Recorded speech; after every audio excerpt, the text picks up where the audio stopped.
Diabetes में कौन सी सब्जियों का सेवन अच्छा रहता है या कौन सी सब्जियां अवॉइड करनी चाहिए, कौन सी सब्जियां सबसे अच्छी मानी जाती हैं। नमस्कार दोस्तों, मेरा नाम डॉक्टर सविता जैन है। मेरे इस चैनल में आपका एक बार फिर से स्वागत है। अक्सर डायबिटीज़ के पेशेंट्स ये सोचते हैं कि हम कौन सी सब्ज़ी लें या कौन सी सब्ज़ी ज़्यादा खाएं, या क्या कुछ ऐसी सब्जियां हैं जिनको हमें अवॉइड करना चाहिए।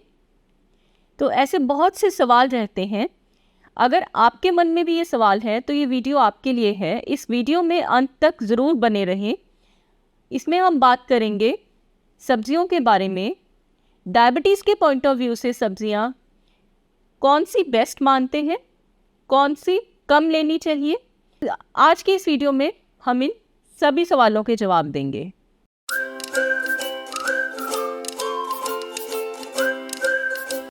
तो दोस्तों, सब्जियां हमारी जो डाइट है उसका बहुत ही अहम हिस्सा रहती हैं। सब्जियों से हमारी डाइट में टेस्ट, कलर और इसके अलावा बहुत सारे न्यूट्रिएंट्स ऐड होते हैं, मतलब बहुत सारे विटामिन्स, मिनरल्स ऐड होते हैं। सब्जियां फाइबर की मात्रा में भी भरपूर रहती हैं, जो कि शुगर के मरीज़ों के लिए बहुत अच्छा माना जाता है। परंतु क्या सभी सब्जियां एक जैसी रहती हैं? अगर हम डायबिटीज़ के पॉइंट ऑफ व्यू से देखें दोस्तों, तो सब्जियों को हम दो हिस्सों में बांट सकते हैं। पहली है जिसको हम बोलते हैं नॉन स्टार्ची वेजिटेबल्स, जिनमें कि कार्बोहाइड्रेट की मात्रा थोड़ी कम रहती है। ये है जैसे कि हरी पत्तेदार सब्जियां जैसे पालक, या लाल या ऑरेंज रंग की सब्जियां जैसे कि लाल शिमला मिर्च है या कैरेट्स है। सफ़ेद या पीली सब्जियां जैसे कि प्याज है या मूली है। ये सब्जियां हैं नॉन स्टार्ची वेजिटेबल्स, जिनमें कार्बोहाइड्रेट की मात्रा कम रहती है और फाइबर की मात्रा ज़्यादा रहती है। दूसरा दोस्तों, सब्जियां रहती हैं स्टार्ची वेजिटेबल्स, जिनमें कार्बोहाइड्रेट की मात्रा थोड़ी ज़्यादा रहती है। तो स्टार्ची वेजिटेबल्स में कौन सी सब्जियां आती हैं? जैसे कि आलू, शकरकंदी, जिमीकंद या फिर मटर या पीज, और मक्की के दाने या कॉर्न। ये है हमारी स्टार्ची वेजिटेबल्स, जिनमें कार्बोहाइड्रेट की मात्रा थोड़ी ज़्यादा रहती है। तो दोस्तों, इन जनरल अगर हम देखें तो जो नॉन स्टार्ची सब्जियां हैं, वेजिटेबल्स हैं, वो डायबिटीज़ में हम ज़्यादा अच्छी मानते हैं। उनसे हमारी ब्लड शुगर बढ़ने के चांसेस कम रहते हैं। जो स्टार्ची वेजिटेबल्स हैं उनमें थोड़ा सा कार्बोहाइड्रेट ज़्यादा होने की वजह से शुगर बढ़ने का चांस ज़्यादा रहता है। इसलिए डायबिटीज़ के पेशेंट्स में उन सब्जियों का उपयोग हम कम करने की सलाह देते हैं, पर इनको पूरी तरह से बंद करना ज़रूरी नहीं है। अगर आप इनको मात्रा का ध्यान रख कर लें और फ्रीक्वेंसी या कितनी फ्रीक्वेंटली ले रहे हैं उस चीज़ का ध्यान रख कर लेंगे तो आप ये सब्जियों का मज़ा भी ले सकते हैं। तो आइए अब बात करते हैं डायबिटीज़ में जो सबसे अच्छी सब्जियां मानी जाती हैं। सो पहली है कैरेट या गाजर। इसमें दोस्तों बहुत सारे विटामिन्स, मिनरल्स रहते हैं, पोटेशियम रहता है, बीटा कैरोटीन रहता है। ये हमारी बॉडी में इम्यूनिटी बढ़ाने में और हमारी आंखों के लिए बहुत अच्छा माना जाता है, और ये डायबिटीज़ के लिए भी बहुत अच्छी सब्जी मानी जाती है क्योंकि इसका ग्लाइसेमिक इंडेक्स बहुत कम होता है। दूसरा दोस्तों, कैबेज या पत्ता गोभी। इसका भी कार्बोहाइड्रेट कंटेंट बहुत कम होता है और इसमें बहुत सारे विटामिन्स, मिनरल्स के अलावा फाइबर की मात्रा भरपूर रहती है, जो कि शुगर को रेगुलेट करने में बहुत मदद करता है। तीसरा दोस्तों, स्पिनच या पालक। ये भी डायबिटीज़ के लिए बहुत अच्छी सब्जी मानी जाती है। इसमें स्पेशली एक केमिकल्स रहते हैं जिनको हम थाइलाकोलॉइड्स बोलते हैं, और ये हमारी इंसुलिन सेंसिटिविटी बढ़ाने की में मदद करते हैं, इसलिए स्पेशली डायबिटीज़ में बहुत मददगार रहती है। क्यूकम्बर या खीरा, ये भी डायबिटीज़ के लिए बहुत अच्छा माना जाता है। इसमें पानी की मात्रा बहुत रहती है, तो ये हमारी बॉडी में डिहाइड्रेशन नहीं होने देता, और इसमें फाइबर की मात्रा भी भरपूर रहती है। इसके अलावा दोस्तों, टमाटर या टोमेटोज़ डायबिटीज़ के लिए अच्छे माने जाते हैं। इनमें विटामिन्स, मिनरल्स के अलावा लाइकोपीन भरपूर मात्रा में रहता है, और ये लाइकोपीन स्पेशली हार्ट की प्रॉब्लम होने से या कुछ तरह के कैंसर होने से बचाता है, और ये ग्लूकोज के लिए भी बहुत अच्छा माना जाता है। लेट्यूस, जो सलाद के पत्ते रहते हैं, वो भी डायबिटीज़ के लिए बहुत अच्छे माने जाते हैं, जो कि हमारे खाने में तरह तरह से उपयोग हो सकते हैं। वो भी डायबिटीज़ के लिए बहुत अच्छे माने जाते हैं।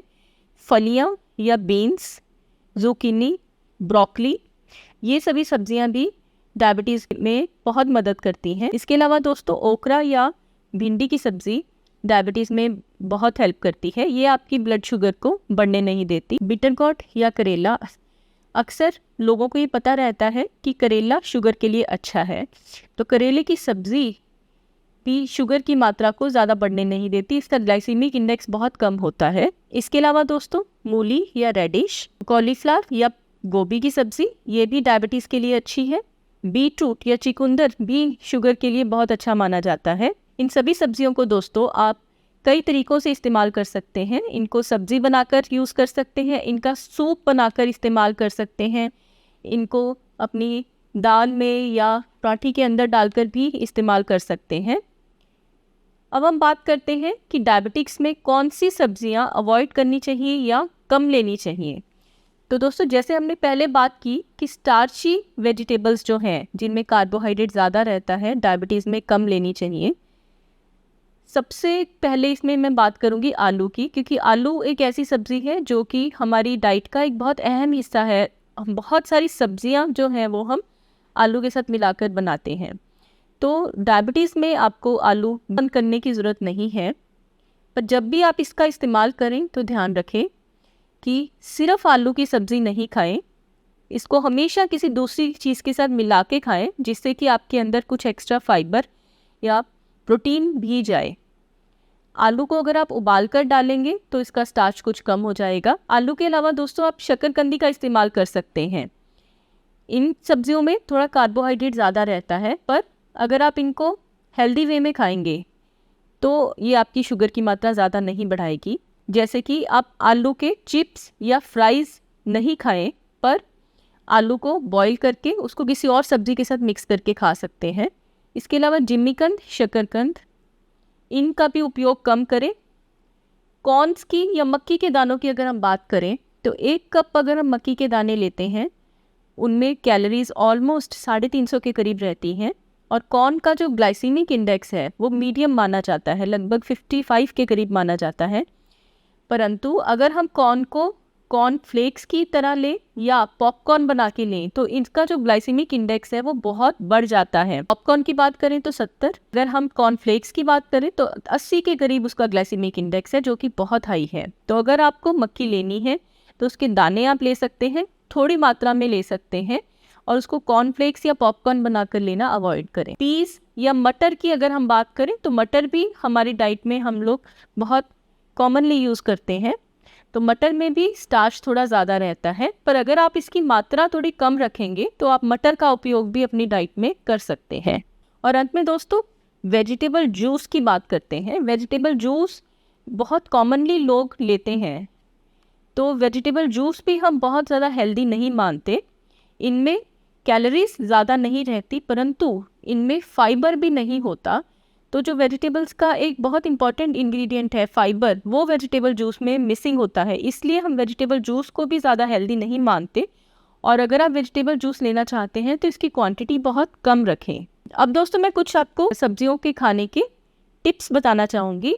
तो जो भी ये सब्जियों की हमने बात की, कोशिश करें कि जितना हो सके इनको रॉ फॉर्म में खाएं। जितना हम कम पकाएंगे उतना ही इनके न्यूट्रिएंट्स जो हैं वो ज़्यादा मिलेंगे। जितना हम सब्जी को पकाते हैं उनके न्यूट्रिएंट्स उतने ही कम हो जाते हैं।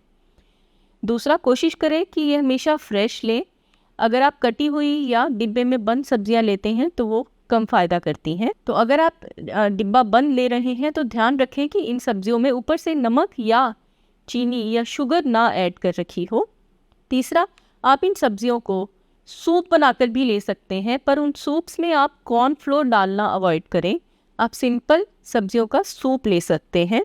तो जब भी आप सब्जियां लें, कोशिश करें कि अलग अलग तरह की सब्जियां लें। अपनी डाइट में बहुत वैरायटी इंक्लूड करें। जो सब्जियों के अलग अलग कलर्स या रंग रहते हैं वो उनके अलग अलग न्यूट्रिएंट्स की वजह से होते हैं। तो जितनी आपकी डाइट कलरफुल होगी, जितनी ज़्यादा तरह की सब्जियां आपकी डाइट में ऐड होंगी, उतनी ही आपकी डाइट ज़्यादा न्यूट्रिशियस मानी जाएगी। और अपनी जो सब्जियां हैं उनको तल कर लेने की बजाय ग्रिल्ड, रोस्टेड या स्टीम करके लें, उनको फ्राई करके नहीं लें। तो दोस्तों ये थी सब्जियां जो डायबिटीज़ में आप ज़्यादा ले सकते हैं या कम ले सकते हैं या उनको यूज़ करने के कुछ टिप्स। तो अपने अगले वीडियो में दोस्तों हम बात करेंगे फ्रूट्स के बारे में कि डायबिटीज़ में फ्रूट्स कौन से लेने चाहिए, कितनी मात्रा में लेने चाहिए। तो अपनी सेहत का ध्यान रखें दोस्तों। नमस्कार।